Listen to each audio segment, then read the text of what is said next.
Thank you. I know you've had a long day, so as Henry VIII said to his wives, I won't keep you long, so I'll be brief. In his An Introduction to Aesthetics, Hunter Mead says that to argue that beauty or aesthetic significance has an existence in the universe as real as matter or energy requires considerable intellectual courage at the present time. My presentation may be more reckless than brave, but I will dare to argue that beauty is objective, that it is not just a subjective condition, a state of mind. I will argue that beauty has extra-mental existence. Beauty may not be like matter or energy, but I am confident that concerning the existence of beauty, there is persuasive evidence that it is real. Contemplating the existence of beauty also enables one to reflect on the nature of beauty. I will volunteer some speculations about what constitutes beauty.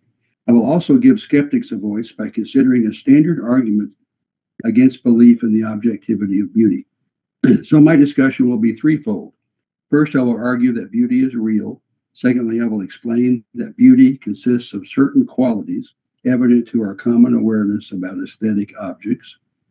These qualities should be evident to everyone.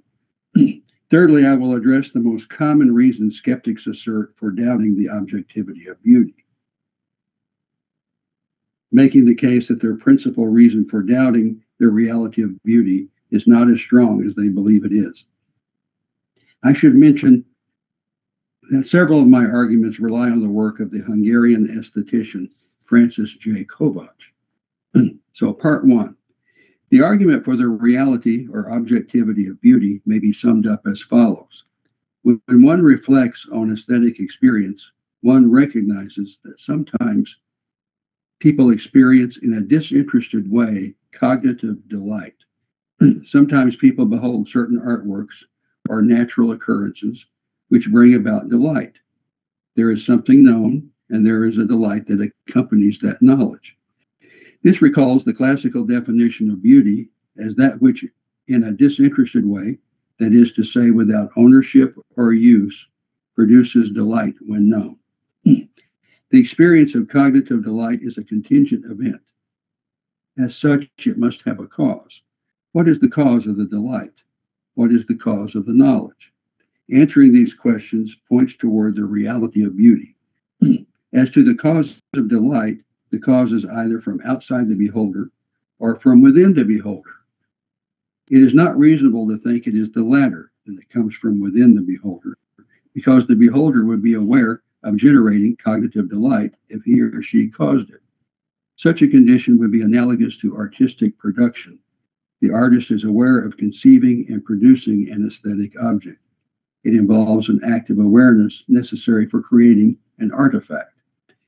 But beholding beauty is different. The enjoyment of beauty is not manufactured. It is something that happens to a person.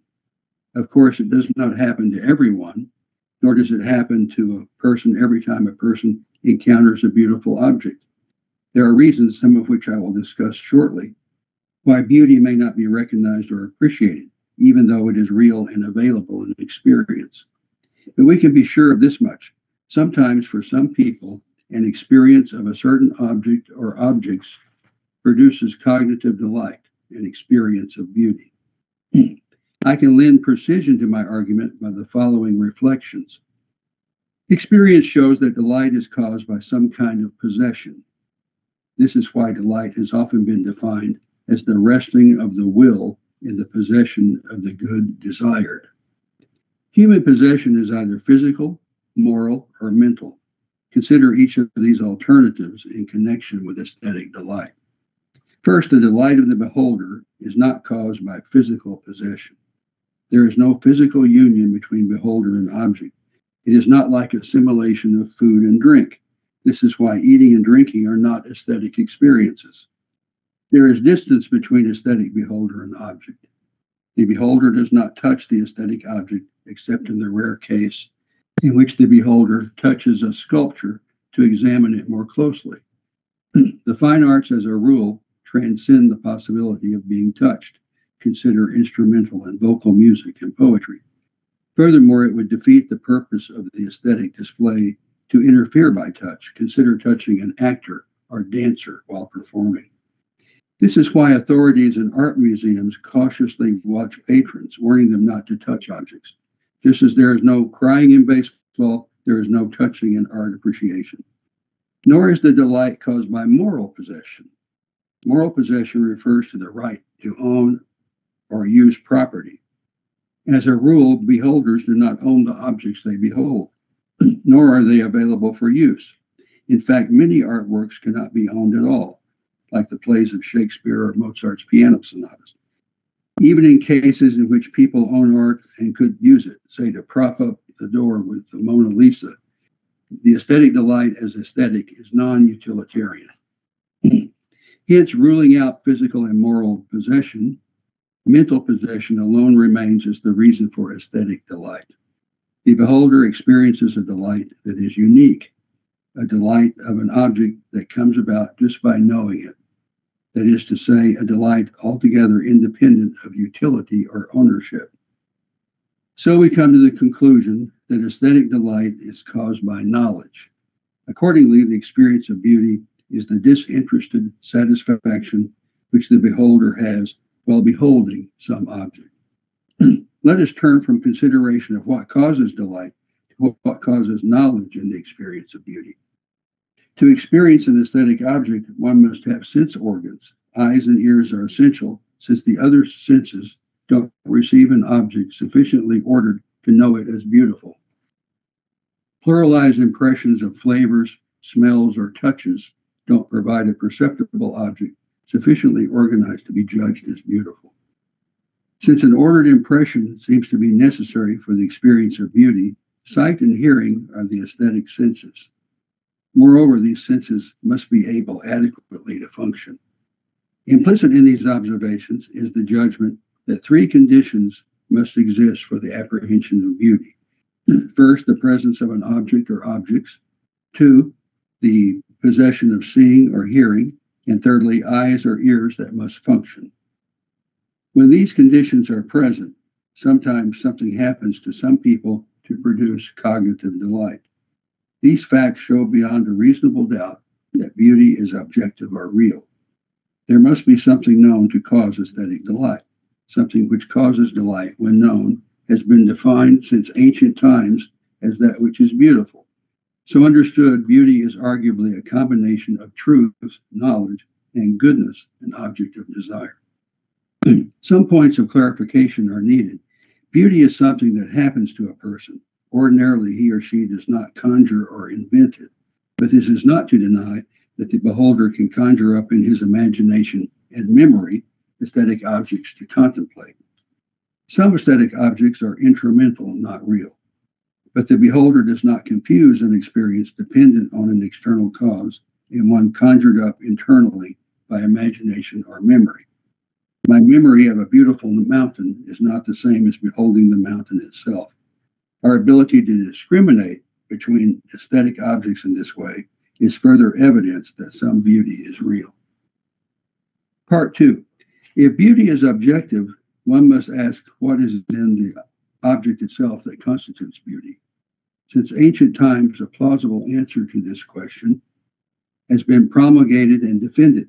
It is an answer that also relies upon reflecting on common, everyday experience. In the first place, beauty appears to involve unity, order of some kind. A beautiful object is a unified thing. It is grasped as an orderly whole. The whole has parts which contribute to the beauty of the object by virtue of their arrangement. This arrangement must be intelligible to the beholder by being neither too simple nor too complex. If the former, its monotony makes it uninteresting. If the latter, its complexity, pluralizes the object into distracting parts, and the beholder does not grasp it as a whole. The wholeness appears to be a necessary condition for beauty. Accordingly, a beautiful object seems to require a unity of interrelated or arranged parts. So constituted, the object's aesthetic nature is manifest clearly. The whole must present itself with clarity, a kind of radiance, a quality through which the object can capture the aesthetic attention of the beholder. So unity, order, and clarity are arguably the elements of objective beauty. Mortimer Adler points out that this triad, unity, integrity, and clarity, accords with our common experience of things. It is an expression of why we appreciate things that are well made. Adler makes the point by a commonplace example. Quoting Adler, "You will all remember, I'm sure, a rule of composition when you were in school. When you were asked to write a composition, what was the basis or the standard of writing a good composition? It was that the thing you wrote had unity, clarity, and coherence. These were the three words used, words which will tell you that it is about a thing that makes itself beautiful and makes us appreciate it when it is beautiful. And it is something we appreciate," Adler adds, "when we have good, proper taste." Part 3. Doesn't the fact of extensive disagreement count against the objectivity of beauty and indicate that judgments about beauty are judgments of taste? If beauty were real, why would aesthetic belief be so pluralized? So this is the challenge of the skeptic. Aesthetic judgments are notoriously variable, inspiring skeptics to reduce them to matters of taste. If judgments of beauty are merely matters of taste, and there is nothing objective about beauty, aesthetics is not a discipline. It is just a report about beauty in the eye of the beholder. Discourse about beauty is only so much poetry, not philosophy or science. If so, disputes about the significance of aesthetics are pointless. De gustibus non disputandum est, as the schoolmen declared. Only when there is science, when opinion can be reduced to demonstration, is disciplinary debate about beauty meaningful. De veritate disputandum est. Some skeptics use this diversity of disagreement as an excuse for aesthetic relativism. This is a kind of aesthetic subjectivism because it denies objective beauty. It specifically argues that our aesthetic values are shaped by individual, cultural, or historically dominated habits, customs. Now, how can I reply to the skeptic? I should say first that aesthetic disagreement abounds. There's no denying that fact. But what is its significance? We've all heard the expression truth, goodness, and beauty. It should be noted that there is considerable disagreement also where matters of truth and goodness are concerned. But it doesn't follow from disagreement that there's no objective moral goodness or no objective truth. For most of the world's history, slavery was judged to be morally acceptable. Sometimes people are simply morally blind, ignorant, or unclear thinkers, which considerations alone could explain some people's failure to grasp either truth or moral value. Why can't similar reasons apply to aesthetics? It is even arguable that beauty is a kind of goodness since it concerns objects of desire. If disagreement does not nullify the objectivity of moral desires, why would it rule out the objectivity of aesthetic desires? At any rate, once one topples the challenge of disagreement in aesthetics, aesthetics is a professional disciplinary study of beauty. As such, it is so vindicated. Francis J. Kovach, in his book Philosophy of Beauty, details 36 reasons why people disagree in their aesthetic judgments. Instead of a long discussion, I will be brief and discuss only a sampling of his reasons, but I think they're instructive. After a few examples, one gets the point. Reasons for aesthetic disagreement are largely psychological, sociological, physical, or environmental. Psychological reasons are easy to type. We can all identify with aesthetic disposition as a beholder. Sometimes one just can't find the right mood to appreciate artwork or natural scenery. Then one day you're more disposed to appreciate the aesthetic object and acknowledge the beauty you had not appreciated before. This change of heart is a kind of aesthetic disagreement, although it's disagreement with oneself. We can each recall examples of this kind. I recall when I was young, I had a distaste for Shakespeare. Later, I was open and tolerant about reading Shakespeare. I fell in love with his plays and poetry. To this day, I wish we could all speak in the vernacular of 16th century Elizabethan English. The world would be so much more interesting. Sometimes mere temperament is an obstacle. I have a friend who will not watch a film until he first determines whether it has a happy ending. He suffers from dysphoria, he says, and he doesn't want a film to contribute further to his melancholy. Another psychological basis for aesthetic disagreement is unpleasant associations. A former professor of mine once told me that he found the American national anthem unbearable to listen to. This is not because he was anti-American, nor was his dislike aesthetic. He associated it with bad news. The first time he heard it, right after World War II, in 1945, he got word that his father had died. The association understandably influenced his appreciation of the anthem. Sometimes unpleasant associations can even affect the psyche of a whole nation. For example, I've been told that the music of Richard Wagner is seldom performed in Israel. Another impediment to aesthetic appreciation is simple prejudice. An obvious example is a parent's favoritism. A mother might be so appreciative of her child's piano performance in a contest that she might protest that her daughter did not win first prize. Her maternal favoritism understandably may have prevented her from overlooking deficiencies or even ugliness in her child's performance. And of course, the reverse can happen too about overlooking beauty. Sometimes prejudice blocks out the ability to appreciate an entire genre of experience, where aesthetic objects might be found. Sports supplies examples. In sports, aesthetics is often overlooked because sports are dismissed as unsophisticated. But the highly sophisticated aesthetician Mortimer J. Adler, whom I've mentioned earlier, is on record for saying that the triad unitas, integritas, and claritas is magnificently exemplified by a double play in baseball. There are exemplary aesthetics in virtually every sport if one looks for it. Another psychological impediment for appreciation is unfamiliarity. We sometimes prefer the familiar to such a degree that we are dismissive of beauty in unfamiliar things. A former student of mine from the Samoan Islands in the South Pacific told me that his people's music is so percussive that it takes other people time to get accustomed to it. But he insists it is quite beautiful if one becomes more familiar with it. Some philosophers of art and beauty have made familiarity the standard for beauty. Sir Joshua Reynolds, the great British painter and aesthetician, is the most famous representative of this belief. He thought if we were more familiar with deformity rather than what we call beauty, deformity would be the standard of aesthetics. So he has an extreme view on that matter. Extreme cases of unfamiliarity involve novelty, which also can stir aesthetic disagreement. I read about a scientist whose research concerned a weird aesthetic task. He studies the aesthetics of bodily decomposition. He insisted that there is beauty to be found in the decomposition of bodies. Such research is so strange and off-putting that few would look there for aesthetic enjoyment. My favorite example of novelty is an instance I encountered when I was a student at the university. A student was trying to graduate from art school.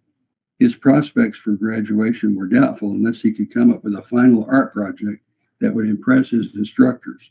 After some anxious searching, he conceived a final project that would get the attention and win him graduation.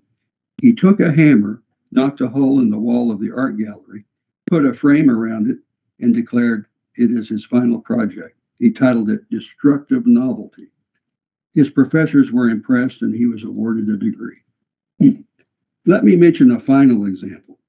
This is an example that concerns environmental reasons for aesthetic disagreement. An aesthetic object must be proportionate for its purpose and be suitably contextualized in its surroundings. Aristotle makes this point several times in his works on aesthetics. Consider St. Patrick's Cathedral in New York City. It's a remarkably beautiful structure. However, its beauty is hard to appreciate and is even diminished by its location in New York City, where it is dwarfed by skyscrapers. A cathedral is supposed to pull the beholder's vision upward, but this look to the heavens is defeated by the cathedral's environmental limitations. The beholder's eye is not drawn to the heavens, but to the other buildings which cast their shadows on St. Patrick's Cathedral. I think this sampling suffices to show that aesthetic disagreement need not nullify our conviction that beauty is real. So, as a concluding summary remark, my aim has been 1, to argue that beauty is objective, 2, to argue that beauty plausibly consists of unity, integrity, and clarity, and 3, that aesthetic disagreement as a standard objection to the objectivity of beauty is not convincing. Thank you.